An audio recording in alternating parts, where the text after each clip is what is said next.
მოამბე ყოველდღე 18 საათზე.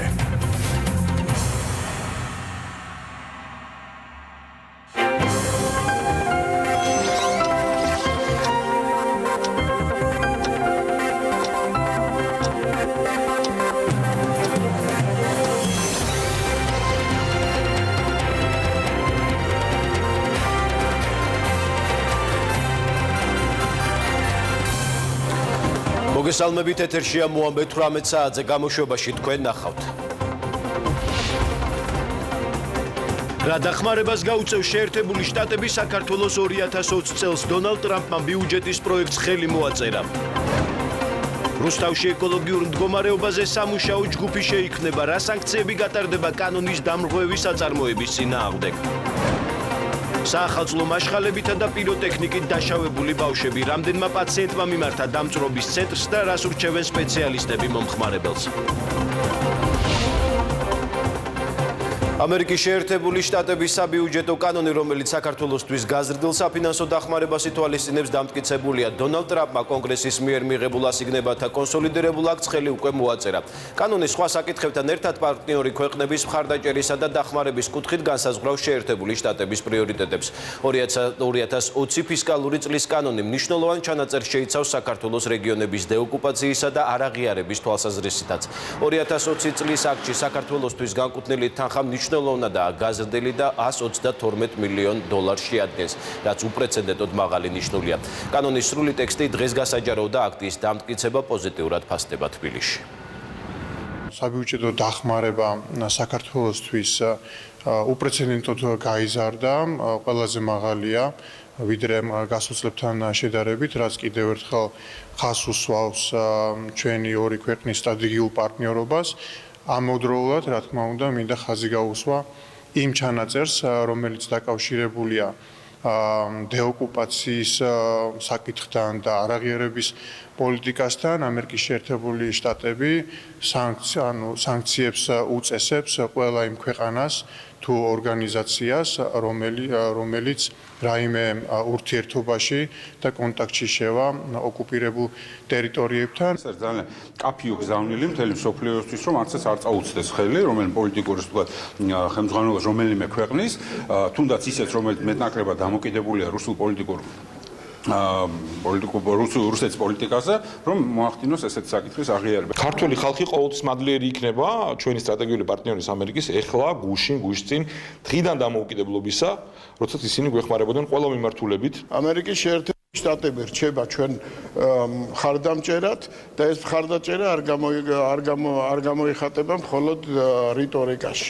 ეს არის კონკრეტული ფინანსური, სამხედრო პოლიტიკური მხარდაჭერა, რომელსაც რასაკვირველია ჩვენი ქვეყანა იმსახურებს და საჭიროებს, ვინაიდან არის ამ რეგიონში მთავარი დასაყრდენი დემოკრატიის. განსხვავებულად აფასებს პოლიტიკური სპექტრი საქართველოზე შეერთებული შტატების სახელმწიფო დეპარტამენტის განცხადებას. ოპოზიციის შეფასებით ის მწვავე და კრიტიკულია, რაც ხელისუფლებამ აუცილებლად უნდა გაითვალისწინოს. ქართულ ოცნებაში კი პირიქით აცხადებენ, რომ ქვეყნის პარტნიორებმა საქართველოს მხარდამჭერი პოზიტიური განცხადება გააკეთეს და სასამართლო რეფორმის შეფასებაზე გაკეთებული განცხადების კრიტიკულად წარმოჩენა ოპოზიციის მხრიდან სიცრუის ტირაჟირება და არასწორი ინტერპრეტაცია.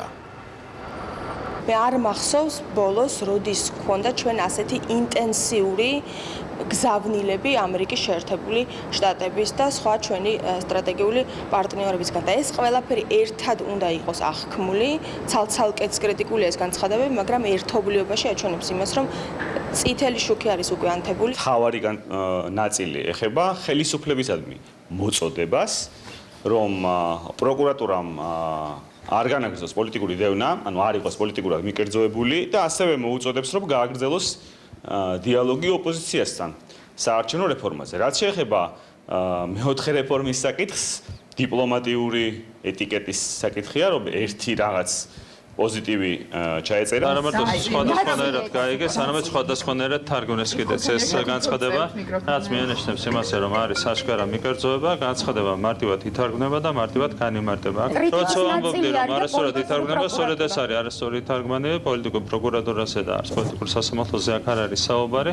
აქ არის საუბარი, რომ უნდა გააძლიეროს საქართველოს ძალისხმევა იმისათვის, რომ არ იყოს არანაირად, ასე ვთქვათ, უზრუნველყოფილი მიკერძოება. პროკურატურის მოუწოდებს საქართველოს ამერიკის შეერთებული შტატები, რომ გააძლიეროს, ესეც არასწორად თარგმნეს, გაძლიერება წერია აქ ტერმინი, გააძლიეროს ძალისხმევა, რომელიც დაკავშირებულია იმასთან, რომ არ იყოს მიკერძოებული არც პროკურატურა და არც სასამართლო.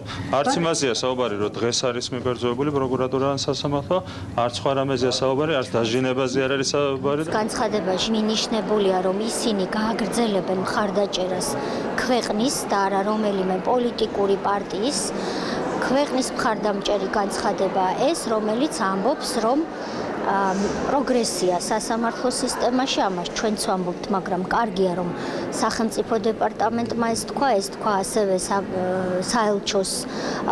საელჩოების არაერთმა წარმომადგენელმა და პირველ რიგში თავად ამერიკის შეერთებული შტატების საელჩოს ხელმძღვანელმა. ისინი ასევე მოუწოდებენ, რომ ჩვენ გავაგრძელოთ ერთგულება იმ პრინციპებისადმი, რომელიც არის სამართლის უზენაესობა და ადამიანის უფლებები. საარჩევნო სისტემაზე უმრავლესობისა და ოპოზიციას შორის დიალოგის გაგრძელების მომხრეა პოლიტიკური სპექტრი. როგორც ოპოზიციონერი დეპუტატები აცხადებენ, მოლაპარაკებების მაგიდასთან დაჯდომა ოპოზიციის დამსახურებაა, დიალოგი კი არის წნეხი, რომელსაც ხელისუფლება იმსახურებს. რაც შეეხება უმრავლესობას, ისინი დამატებითი დისკუსიის გამართვის საჭიროებაზე ლაპარაკობენ და ამ პროცესში ოპონენტებთან ერთად საერთაშორისო პარტნიორების ჩართულობის აუცილებლობაზე ამახვილებენ ყურადღებას. ოპოზიციასა და უმრავლესობას შორის საარჩევნო სისტემაზე დიალოგის შემდეგი რაუნდი სავარაუდოდ იანვრის პირველ ნახევარში შედგება. დიალოგი, ისე როგორც პროტესტი ქვეყნის შიგნით არის ის წნეხი, რასაც იმსახურებს ეს სამარცხვინო კლოუნების ბანდა და მათი სამარცხვინო ლიდერი ივანიშვილი. სანამ გონს არ მოიგებიან, ეს წნეხი გაგრძელდება. თუ გონს მოიგნენ, კარგია, ამაში დამარცხდებიან 7 პროპორციულ არჩევნებში, თუ არ მოიგებიან გონს და ამ კურსს გააგრძელებენ, დაამთავრებენ ძალიან ცუდად. ეს არის აბსოლუტურად დამსახურება ჩვენი მეგობარი ელჩების, რომლებიც ამ დიალოგის ორგანიზატორები და წამყვანები არიან და ოპოზიციის დიალოგი გაგრძელდება მას შემდეგ, რაც ჩვენი მეგობრები ელჩები დაბრუნდებიან საქართველოში. საპროტესტო აქციებს, რომელსაც ოპოზიციის ზოგიერთი წარმომადგენელი ანონსებს, მე ვფიქრობ, რომ ისინი უბრალოდ არ არიან არც კოსტავები და არც ზუსტად გამსახურდიები იმისთვის, რომ მათ გარშემო, იმ ხალხის გარშემო, ვინც აწამებდა წარსულში ჩვენს მოსახლეობას და მართლაც განკითხვის დღეს უწყრობდა 9 წლის განმავლობაში, მათ გარშემო შემოიკრიბონ სრულიად ერი. ვილაპარაკეთ, მაგრამ მე ვფიქრობ, რომ დამატებითი საუბარი კიდევ არის საჭირო და არა მარტო პოლიტიკურ ოპონენტებს შორის, არამედ იმ საერთაშორისო ორგანიზაციების და ქვეყნების საყურადღებოთ, რომელიც აქტიურად არიან ჩართულები ამ დიალოგში. იანვარში ვფიქრობ, აუცილებელია ამ თემაზე საუბრის გაგრძელება. საპროტესტო აქცია პერფორმანსი პარტია ქართული ოცნების ცენტრალურ ოფისთან მოძრაობას შეცვალეს აქტივისტები ადგილზე პანდის ნიღბებით მივიდნენ და სოციალურ ქსელ Facebook-ში გაუქმებული გვერდების აქტივობები გააპროტესტეს აქტივისტებსთან. სათამაშო პანდაც ჰქონდათ, რომლის დატოვებაც ქართული ოცნების ოფისში უნდოდა, თუმცა ამის უფლება სამართლად დამცავებმა არ მისცეს. მართველი პარტიის ოფისთან დღეს მოძრაობა სირცხვილიას აქტივისტების აქციაც გაიმართა. ადგილზე მათ ყვავილების გვირგვინი მიიტანეს წარწერით გაუქმებული აქციის მონაწილეთა თქმით, ამ ფორმით ისინი Facebook-ის qalbi ანგარიშების აღმოჩენასა და წასვლას ეხმაურებიან.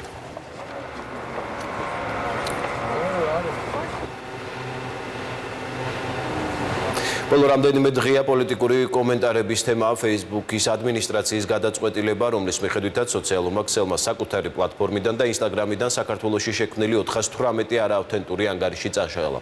Facebook-ის ინფორმაციით საუბარია ყალბ ანგარიშებზე, ჯგუფებსა და გვერდებზე, რომელთა უკან მდგომი პირებიც ერთმანეთთან კოორდინაციით ქმნიდნენ ქსელს და ცდილობდნენ შეცდომაში შეეყვანათ ადგილობრივი აუდიტორია მათი ვინაობისა და საქმიანობის შესახებ. ნაციონალურ მოძრაობაში მიაჩნიათ, რომ მართველი პარტია ამ კუთხით სოლიდურ თანხას ხარჯავს. ბრალდებებს არიღებს ქართული ოცნება და პირიქით სოციალური ქსელებით მანიპულაციაში პარტია ნაციონალურ მოძრაობას ადანაშაულებს. საქართველოს ჩადია იმ 2-3 ქვეყნების რიგებში, ავტორიტარული ქვეყნების რიგებში, როდესაც ხელისუფლება სახელმწიფო ეწევა დეзинფორმაციასა და საინფორმაციო ტერორს საკუთარი მოსახლეობის წინააღმდეგ. 10 მილიონობით ფული იხარჯება დეზინფორმაციაზე. ის რაც მილიონლარამდე არის საუბარი, ეს არის მხოლოდ Facebook-ის გარკვეულ ნაწილში რეკლამისათვის დახარჯული ფონდი. ამოხატვა თავიანთი შეხედულებების ნებისმიერ ადამიანს შეუძლია, თუმცა ყველაზე მეტი ტროლი ბოტი ეს არის ნაციონალური მოძრაობა და მისი შენაერთი. ის გამოძიება უნდა დაიწყოს. Facebook-ი არის თავისუფალი სივრცე. მეგობ ერთი წუთი ცენზურას უწესებთ Facebook-ს. Facebook-ი არის თავისუფალი სივრცე. ნებისმიერ ადამიანს შეუძლია გამოხატოს თავისი შეხედულება ამა თუ იმ ფორმით. Facebook-ი არის თავისუფალი სივრცე, ვერც ნაციონალური მოძრაობა და ვერც მისი დანაყოფები ვერ შეზღუდავს. ყველას მოუწოდა პირველ რიგში რომ თავიანთ ტროლებს მიხედონ საქართველოს სამწუხაროდ ძალიან მძიმე ვითარება გვაქვს ტროლების კუთხით. ამაზე ჩვენ საუბრობდით გასული თვეების განმავლობაში. გახსოვთ იგივე როცა საუბარი იყო საარჩევნო რეფორმის განხორციელებაზე, იქაც ერთ-ერთი მთავარი საკითხი, რაც დაისვა, იყო სწორედ დეზინფორმაციის აღკვეთა და აქეთკენ მიმართული ნაბიჯების გადადგმა და მაშინ კონკრეტულმა სუბიექტებმა, მათ შორის არასამთავრობო ორგანიზაციებმა ძალიან სერიოზული კრიტიკა გამოთქვეს ამასთან დაკავშირებით. ისინი პირდაპირ უპირისპირდებოდნენ რაიმე ტიპის შეზღუდვას დაწესებას Facebook-თან დაკავშირებით თუ ზოგადად ასეთი ტიპის დეზინფორმაციის გავრცელებასთან დაკავშირებით. დღეს იგივე ორგანიზაციები აცხადებენ, რომ ამას სჭირდება ზღვრის დაწესება. დღეს საქართველოს პირველ არხზე შეგიძლიათ ნახოთ საქართველოს პრეზიდენტის ინტერვიუ. გადაცემაში თავისუფალი ხედვა პრეზიდენტობის 1 წლის შეჯამება, საგარეო და საშინაო პოლიტიკის ყველაზე მნიშვნელოვანი საკითხები, თემები, რომლებმაც საზოგადოების ინტერესი გამოიწვია. რას ფიქრობს სალომე ზურაბიშვილი საარჩევნო სისტემასთან დაკავშირებულ დისკუსიაზე, როგორ ხსნის შეწყალების უკვე გამოცემულ და გახმაურებულ აქტს და რას აცხადებს დეკანოზ მამალაძის შესაძლო შეწყალებაზე. როგორი პოზიცია აქვს სახელმწიფოს პირველ პირს რუსეთზე, ევროკავშირსა და საერთაშორისო ფორმატებზე. ამ და სხვა თემებზე საქართველოს პრეზიდენტის პასუხები არ გამოგჩეთ დღეს საღამოს გადაცემაში თავისუფალი ხედვა ზუსტად 22 საათსა და 30 წუთზე. ჩვენთვის ყველაზე მნიშვნელოვანი არის, რომ ეს პერსპექტივა არ შეიცვალოს და ამავე დროს ეს დრო იყოს გამოყენებული იმისთვის, რომ ჩვენ ვიმოძრაოთ ევროკავშირში. ანუ შევახციოთ ბევრად სხვა ადგილებში, სადაც ჯერ არა ვართ და ეს მჭიდრო კავშირები კიდევ უფრო შევკრათ. 1 წლის მერე ეს კითხვები არ არსებობს, რომ პრეზიდენტის მიუკერძოებობა და ნეიტრალობა სრულიად დაცული არის და ის რომ არც ერთ პარტიასთან არ აქვს უფრო მჭიდრო კავშირი, ესე ძალიან ნათლად ჩანს, თუნდაც მმართველი პარტიის ზოგჯერ კრიტიკებიდან გამომდინარე. საოკუპაციო რეჟიმის ტყვეობაში მყოფი ვაჟა გაფრინდაშვილის საკითხზე გაეროს გენერალური მდივნის მოადგილეს ესაუბრა ტელეფონით დავით ზალკალიანი. საგარეო უწყების ინფორმაციით საუბრისას კიდევ ერთხელ ხაზი გაესვა საოკუპაციო რეჟიმის უკანონო გადაწყვეტილების მიუღებლობას. აღინიშნა, რომ ექიმის უკანონო დაკავება და პატიმრობა წარმოადგენს დესტრუქციულ ქმედებას და ამძიმებს ადგილზე არსებულ ისედაც რთულ ჰუმანიტარულ ვითარებას. მხარეებმა იმედი გამოთქვეს, რომ პროცესი ახლო მომავალში ექიმ ვაჟა გაფრინდაშვილის გათავისუფლებით დასრულდება.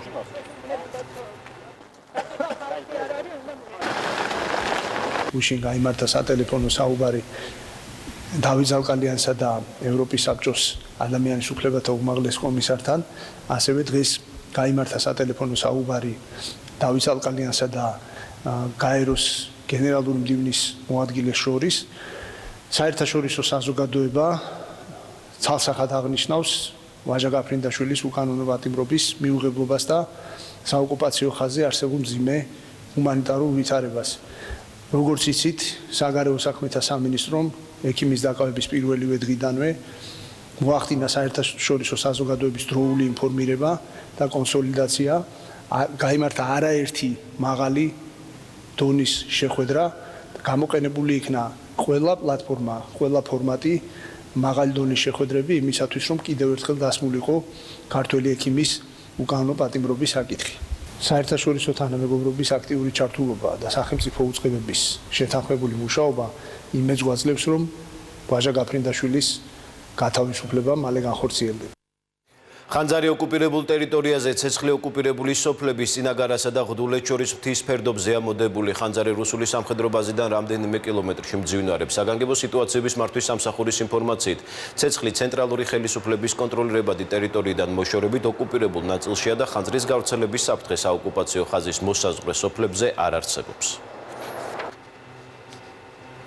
საქართველოს პენიტენციურ სისტემაში არსებულ დარღვევებზე საუბრობს სახალხო დამცველი ომბუდსმენის აპარატმა. კვლევა ქვეყანაში არსებულ 4 ყველაზე დიდ ციხეში ჩაატარა. დოკუმენტის მიხედვით, პენიტენციურ დაწესებულებებში არ არსებობს ძალადობისგან თავისუფალი გარემო. სისტემური პრობლემად არის გამოყოფილი პენიტენციურ დაწესებულებებში არაფორმალური მმართველობა. ომბუდსმენის კვლევის მიხედვით, ციხეების ადმინისტრაცია არასათანადოდ კონკრეტულად კი დასჯისთვის იყენებს დეესკალაციის საკნებს. ასევე კვლევის მიხედვით, ციხეებში პერსონალის ნაკლებობაა, მათ შორის სამედიცინო ნაწილში. სახალხო დამცველმა რეკომენდაციებით უკვე მიმართა იუსტიციის სამინისტროს, მომზადებული ანგარიში გადაეგზავნება პარლამენტს, მანამდე კი საკითხი პოლიტიკური შეფასებების თემაა.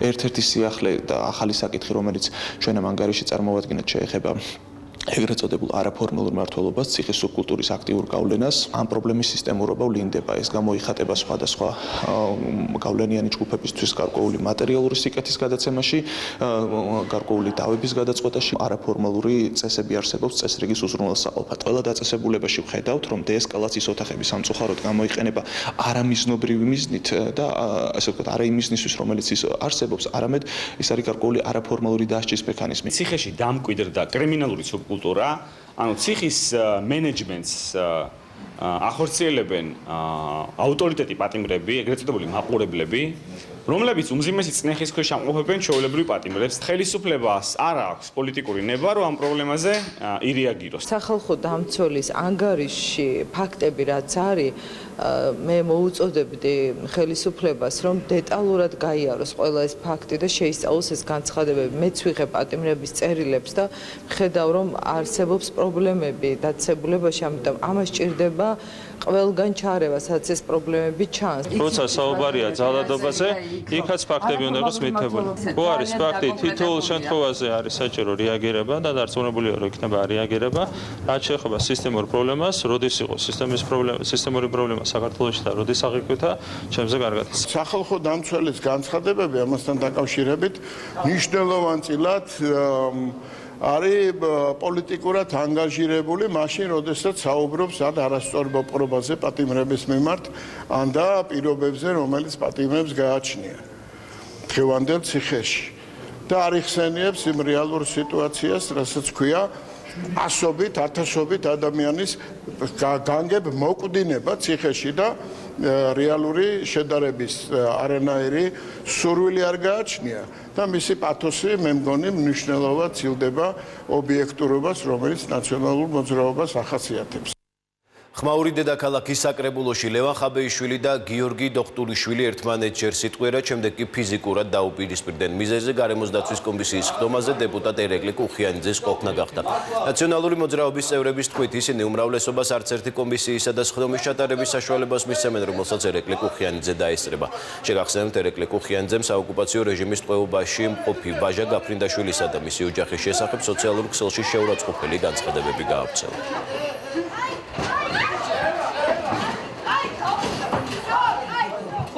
ცოტნე გამსახურდია ჯანმრთელობის მდგომარეობა კვლავ სტაბილურად მძიმეა ის ამ დრომდე რეანიმაციულ განყოფილებაში მართვით სუნთქვაზე რჩება. ექიმის განმარტებით რაიმე ტიპის დამატებითი ჩარევა ამ დროისთვის დაგეგმილი არ არის. გამსახურდიას მდგომარეობა ექიმებმა დღეს კონსილიუმზე განიხილეს.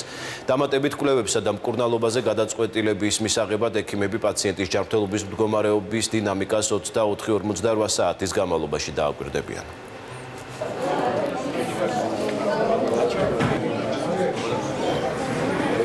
ტრაგიკულად დაღუპული ლუკას სირაძის ოჯახი მოზარდის გამოკითხვაში მონაწილე ყველა პოლიციელის პასუხისმგებლობას მოითხოვს. საკითხზე დღეს გარდაცვლილის ძმა მილაპარაკა. ბექა სირაძის განცხადებით, მისი ძმა პოლიციის განყოფილებაში დედის გარეშე 15-20 წუთის განმავლობაში იმყოფებოდა და მოზარდთან დაკავებული მარიანა ჩოლოიანის გარდა შემხებლობა სხვა პოლიციელებსაც ჰქონდათ. არსებული ინფორმაციით, გარდაცვლილი მოზარდის დედა რამდენიმე დღეში აპირებს სახელმწიფო ინსპექტორის სამსახურს დეტალური ჩვენება მისცეს მომხდართან დაკავშირებით და ასევე ის მზადაა ამოიცნოს დაკითხვის პროცესში მონაწილე ყველა პირი. სკოლის მხრიდან ოჯახთან დაკავშირება არ მომხდარა, დედა ჩემი და ჩემი ძმა პირდაპირ 10 რიცხვში დაბარებულები იყვნენ, ანუ 10-ში დილით დაურეკეს და დაიბარეს პოლიციის განყოფილებაში. პირველ რიგში მუქარას იწყებდა მარიანე ჩოლოიანი, ის პიროვნება, რომელიც იქვე იჯდა და გაბრაზებულმა უყვირა და მესამე კაბინეტიდან გამოსული პიროვნება. იმან შეიყვანა ჩემი ძმა. როდესაც გამოვიდა, მაშინ მოითხოვა სასწრაფო დახმარება და მაშინ ტირობდა. პირისპირ თუ გვერდიგვერდ დასვეს ლუკა და მისი სკოლელი. ის ბავშვი ამბობდა, რომ არ ვიცი, არ მინახავს და როგორ გიპასუხო. პროგრესი აშკარად ჩანს, დააკავეს ერთ-ერთი დედის ჩვენება საკმაოდ მნიშვნელოვანია და კიდევ ერთხელ გაისაუბრებენ და რაიმე პროგრესს მოგცემს. ის ფაქტი, რაც არის, რომ იძულებას ასეც ედავებიან უშუალოდ ამ მომენტში ამ გაუნძიებელს, ასევე რაზეც მშობელიც ლაპარაკობს და თქვა სხვა მოწმე, რომ 3-4 პოლიციელი იღებდა მონაწილეობას სხვადასხვა სახის იძულებაში, ამ ნაწილში პასუხისმგებელი არის პოლიცია. თბილისის საქალაქო სასამართლოში მასობრივი ძალადობის ორგანიზებით ბრალდებით დაკავებული ირაკლი ოქროაშვილის პროცესი გაიმართა. სხდომაზე ორი პოლიციელი მოწმის სტატუსით დაიკითხა. სხდომას არ დასწრებია თავად ბრალდებული. ერთ-ერთმა სამართალდამცავმა სასამართლოს განუცხადა, რომ აქციაზე ისმოდა პარლამენტში შესვლის მოწოდებები, თუმცა მას არ გაუგია კონკრეტული პოლიტიკოსის მოწოდება. დაცვის მხარე ირაკლი ოქროაშვილის დაკავებას პოლიტიკურ ზეწოლად აფასებს და აცხადებს, რომ საქმეში მის წინააღმდეგ მტკიცებულებები არ არსებობს. თბილისის საქალაქო სასამართლოში კინოთეატრ ამირანთან აქციაზე ანასუბელიანის ჯანმრთელობის განზრახ დაზიანების საქმეზე წინა სასამართლოს სხდომა გაიმართა. მხარეებმა მტკიცებულებების დასაშვებობაზე იმშელეს. პროკურორის განცხადებით საქმეში ბრალეულობის დასამტკიცებლად საკმარისი მტკიცებულებები არსებობს, განსხვავებულია დაცვის მხარის პოზიცია. ადვოკატი ამბობს, რომ მტკიცებულებების ნაწილი სასამართლოს არ უნდა დაეშვა. სხდომაზე დაცვის მხარემ აღკვეთის ღონისძიების შეცვლის შუამდგომლობა დააყენა, თუმცა სასამართლომ ბრალდებული კვლავ პატიმრობაში დატოვა. შალვა შევარდნაძე წარდგენილ ბრალს ნაწილობრივ აღიარებს, როგორც ის ამბობს, დანაშაული დისკრიმინაციული ნიშნით არ ჩაუდენია. მომდევნო სხდომა საქმეზე 6 იანვარს 13 საათზე გაიმართება. ქალაქ რუსთავში არსებული ეკოლოგიური მდგომარეობა სამუშაო შეხვედრის ფორმატში განიხილეს სამოქალაქო აქტივისტების, გარემოს დაცვისა და სოფლის მეურნეობის მინისტრის მოადგილე, ქვემო ქართლის სახელმწიფო რწმუნებული და რუსთავის მუნიციპალიტეტის მერი შეხვდნენ. საუბარი შეეხო არსებული საწარმოების მიერ ჰაერის დაბინძურებას, ასევე მეორადი ზეთის გადამამუშავებელ საწარმოს, რომლის მშენებლობაც რუსთავში იგეგმება. მხარეები სამუშაო ჯგუფის შექმნაზე შეთანხმდნენ, რომელიც უკვე იანვარში საკანონმდებლო ცვლილებებზე იმუშავებს საწარმოებისთვის, რომლებიც დადგენილ მოთხოვნებს დაარღვევენ, სავარაუდოდ ჯარიმები გაიზრდება. ძალიან ცუდი ხარისხი არის ჰაერის ქალაქში. ამ ქალაქში სუნთქვა ნიღბის გარეშე პრინციპში არ არის სასურველი, არც ეხლა ამ მომენტში აქ რო დგევართ. და ასევე არის ნარჩენების მართვა, ის ნარჩენები რაც ამ საწარმოებს წარმოექმნებათ, არ აქვს ნარჩენების მართვის გეგმები. ბოლო 20 წლის განმავლობაში მსგავსი მასშტაბური შემოწმება რუსთავში არსებული სამრეწველო საწარმოების არ ჩატარებულა. სამინისტრომ წელს პირველად მოახდინა ესეთი მასშტაბური შემოწმებები საწარმოების, რომლის მიზანი იყო პირველ რიგში ის, რომ ჩვენ გვცოდნოთ და საწარმოებში არსებული პრობლემების შესახებ სრულყოფილი ინფორმაცია, იმისთვის რომ ჩვენ სამომავლოდ საწარმოებს დაუწესოთ კონკრეტული მოთხოვნები, რაც სავალდებულო იქნება მათთვის შესასრულებლად. ჩვენ გვაქვს კაცრად განსაზღვრული ერთი ესეთი მიმართულება, რომ უპირობოდ დაცული უნდა იყოს საწარმო ზონა ბუფერით გამოყოფილი დასახლებიდან და ეს უნდა იყოს მკვეთრად განსაზღვრული, დადგენილი სტანდარტი, ასევეა საწარმო რეგულაციების კუთხით, თვით მონიტორინგის კუთხით გარკვეული საკანონმდებლო ინიციატივები. ამ დრომდე ბლოკირებულია ქალაქ ფოთში შესასვლელი ცენტრალური გზა. მოქალაქეები საპროტესტო აქციას მართავენ, ისინი ქალაქის მერთან და მაჟორიტარ დეპუტატთან მოითხოვენ შეხვედრას. პროტესტის მიზეზი კი ფოთში არსებული თევზის სუნია. ქალაქში თევზის გადამამუშავებელი 4 საწარმო ფუნქციონერებს. ქარხნების ხელმძღვანელობის მტკიცებით ყველა საწარმო შესაბამისი ტექნიკითაა აღჭურვილი. აქციის მონაწილეები კი ადგილობრივი ხელისუფლებისგან ვითარებაში გარკვევას მოითხოვენ და პრობლემის მოუგვარებლობის შემთხვევაში პროტესტის რადიკალური ზომებით იმუქრებიან. დავიჯერო ეხა ამას არ უყურებს არავინ და არ აკეთებს ამაზე რეაგირებას და კიდე ჩვენ უნდა დავთმოთ რომ რაღაც ჯგუფი შეიკრიბება და გამოიძიებს ყარს, იქაურობა ყარს, პრიჩალი ყარს, ქალაქი ყარს და ქარხნები ყარს. აქ ვიდგები, მე ერთი ადამიანი, აქ დავდგები, სანამ ვიღაც თავრობიდან არ ჩაერთვება სრულყოფილად და არ იტყვის სულთა ჰაერი იქნება და არ იქნება მომწამლელი ჰაერი. ყარს მთელი ქალაქი უკვე შეუძლებელია აქ ცხოვრება, გარეთ ვერ გამოვდივართ.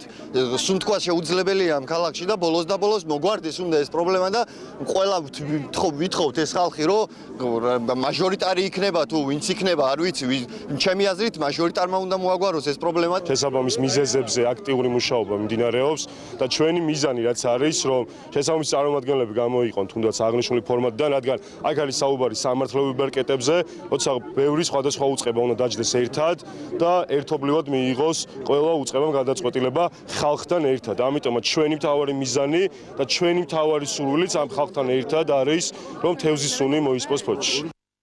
საახალწლო მაშხალების ეგრეთ წოდებული ასაფეთქებლების არასწორი გამოყენება ადამიანისთვის საშიშია. ახალი წლის მოახლოებასთან ერთად სპეციალისტები მოქალაქეებს სიფრთხილისკენ მოუწოდებენ. მხოლოდ დეკემბრის თვეში პიროტექნიკით დაშავების 9 ფაქტი დაფიქსირდა. როგორც დამწრობის ცენტრში აცხადებენ, დაზიანებებით შეყვანილი პაციენტების უმრავლესობა ბავშვები არიან. მათ შორის შედარებით მძიმედ დაშავდა ერთი პაციენტი, რომელიც სტაციონარში რამდენიმე დღის განმავლობაში მკურნალობდა. დეკემბერში უკვე 9 პაციენტი ყავდა ასაფეთქებლებით მიღებული დაზიანებებით, ძირითადად ბავშვები იყვნენ. ერთი პაციენტი იყო შედარებით მძიმე, რომელიც მოთავსდა სტაციონარში რამოდენიმე დღე გაჩერდა სახის დაზიანებით. დანარჩენი შემთხვევები შედარებით ისეთი მსუბუქი. კიდევ ერთხელ მინდა მოსახლეობა გავაფრთხილო, რომ ძალიან ფრთხილად იყვნენ ამ მეტარდებთან ასაფეთქებლებთან. დასაქმების ხელშეწყობის სახელმწიფო სააგენტოს პრეზენტაცია ღონისძიებაზე ჯანდაცვის მინისტრმა შრომის ბაზრის ფორმირების სახელმწიფო სტრატეგიის ფარგლებში განხორციელებული ღონისძიებები შეაჯამა, აქცენტი გაკეთდა არსებულ გამოწვევებსა და სამომავლო გეგმებზე.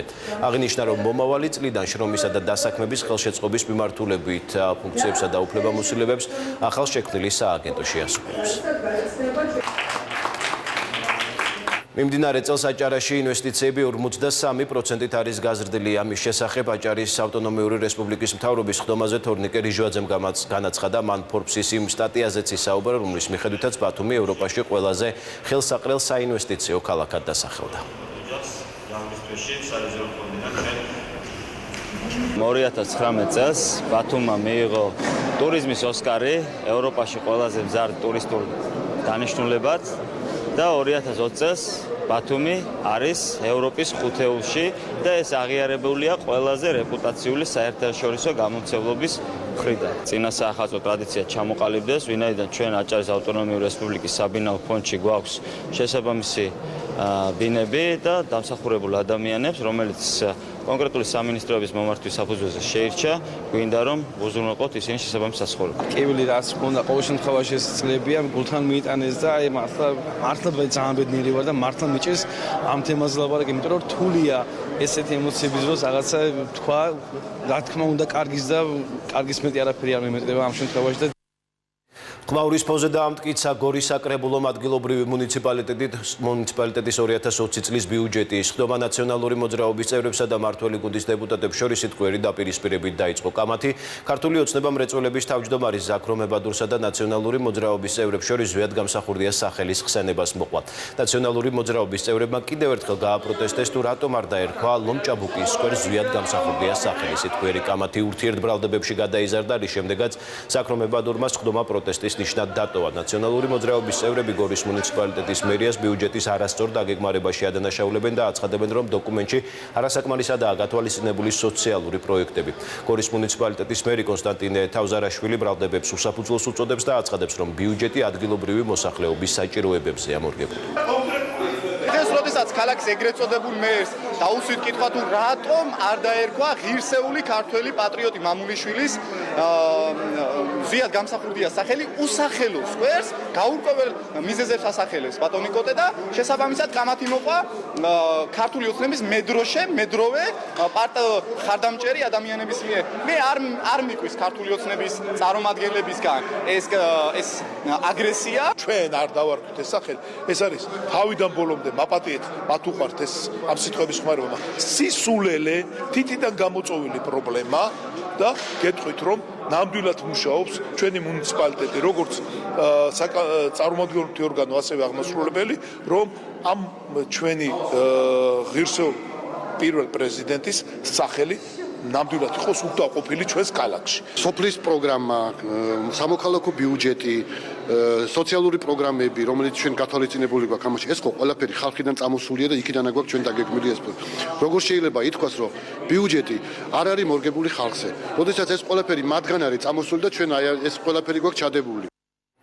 ქალმსჯავრდებულებს შეხვდა საქართველოს იუსტიციის მინისტრის სასჯელახსოვრების ნომერ მე-5 დაწესებულებაში წინა საახალწლო ღონისძიება გაიმართა. პატიმრებმა მუსიკალური და თეატრალური ნომრები წარადგინეს. ღონისძიებაში თეატრალური კვარტეტიც მონაწილეობდა. ქალპატიმრებს დღეს საახალწლო საჩუქრების სილამაზის ყუთები გადაეცათ. სადაც არის გალობელთა გუნდი, რომლებიც სიტყვას ეთქვიან და შემდგომ ჩვენი სტუმრები განაგრძობენ. დღეს ნომერ მე-5 დაწესებულებაში, ქალთა დაწესებულებაში ჩვენ გვქონდა პატივი და სიხარული, რომ ქალებისთვის და გოგონებისთვის, ვინც აქ არიან, ახალგაზრდებისთვის მიგველოცა შობა ახალი წელი. სულ მახსენდებოდა ის ქალები, რომლებიც რაღაც სხვადასხვა მიზეზის გამო შეიძლება მოკლებული არიან იმ პატარ-პატარა რაღაც სილამაზეებს, რასაც მე ვაწყობ ჩვენ სილამაზის ყუთში. ამიტომ გადავწყვიტე, რომ საახალწლო საჩუქარი გამეკეთებინა ამ ქალბატონებისთვის. არგენტინის სახლი საქართველოში ტურისტული ნაკადის მოსაზიდად ახალი პროექტის განხორციელებას იწყებს. ნიკოლოზ პატარქალიშვილის თქმით, მათი სამიზნე სამხრეთ ამერიკის ქვეყნებია, რომლებსაც უკვე გააცნეს საქართველოს ტურისტული პოტენციალი. არგენტინის სახლის ხელმძღვანელი საქართველოში ამბობს, რომ ქვეყნის ტურისტული პოტენციალით უკვე დაინტერესდა ერთ-ერთი ბრაზილიული ტელეკომპანია. ჩვენ ვამზადებთ უკვე აქედანვე მნიშვნელოვანი ტურისტული ჯგუფების ჩამოსვლას საქართველოში. ეს პროექტი არგენტინის სახლის საქართველოში ეს ძალიან ხელს შეუწყობს როგორც ესე იგი საქართველოსა და მერკოსურის ქვეყნებს შორის კულტურული, სპორტული, ტურისტული და სავაჭრო ეკონომიკური თანამშრომლობის განვითარებას. ახალი ამბები სურდო თარგმანს ესმა იაკობაშვილი უძღვებოდა ყველა სიახლეს ვრცლად და 7 ენაზე გაიცანით 1 TVG-ზე. გმადლობთ რომ გიყურებთ.